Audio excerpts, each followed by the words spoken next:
Teaser வேற சரி okay சூப்பரா இருந்துச்சு. அண்ட் தலை மாசா இருக்காரு அதுல. ஃபேன்ஸ்க்கு செம்ம ட்ரீட்டா இருக்கும். அண்ட் ஆதிக் ஃபேன் அப்படியே இதை கிரியேட் பண்ண மாதிரி இருக்கு. சூப்பரா இருக்கு எல்லாமே. அண்ட் அந்த கோட் சூட்ல இருந்து அவர் அந்த ஃப்ளைட்ல இருந்து இறங்கி வர்றதுல இருந்து ஒவ்வொரு சீனுமே சூப்பரா இருந்துச்சு. அண்ட் அதே மாதிரி அந்த பாட்டு ஜிவியோட மியூசிக். அண்ட் அது என்ன பாட்டு? ஓஜி சாங் சூப்பரா இருந்துச்சு. அதுல ஏகேன்னு ஆதிக் அந்த கத்துற அந்த ஃபேன் பாய் மூமெண்ட் அப்படி இருந்துச்சு. அண்ட் இது ஃபேன்ஸ்க்கு செம்ம ட்ரீட்டா இருக்கும் இந்த படம் அப்படின்னு நாங்க நினைக்கிறேன். அதே மாதிரி இருந்துச்சு அப்படின்னா குட்.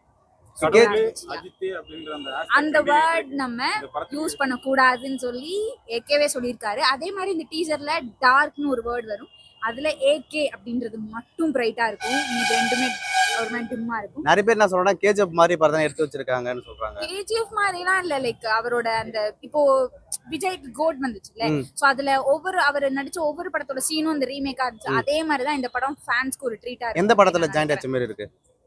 பில்லாவோட அந்த ஒரு சீன் அதுல வந்து இருந்துச்சு. ஸோ நான் அதை ஃபோக்கஸ் பண்ணி பார்த்தது பில்லாவோட சீன் அதுல ஒன்று இருந்துச்சு. அந்த மாதிரி தான் ஐ கெஸ் ஸோ அந்த மாதிரி தான் இருக்கும் அப்படின்னு. நீங்க ட்ரைலர் பார்த்த வரைக்கும் இதுதான் கதைன்னு எதனா சொல்ல முடியுதா உங்களால?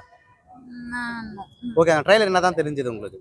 ட்ரெய்லர்ல இது ஒரு கேங்ஸ்டர் ஃபிலிமா இருக்கும். லைக் ஃபேன்ஸ் இது வரைக்கும் அவர் வந்து நார்மலாவே நடிச்சிட்டாரு. ஒரு சாதாரணமா ஒரு ஹஸ்பண்டா நடிச்சிட்டாரு. அண்ட் ஒரு வக்கீலா அப்படி அந்த இதுல நடிச்சிட்டாரு. ஒரு நார்மலாவே இருந்ததுல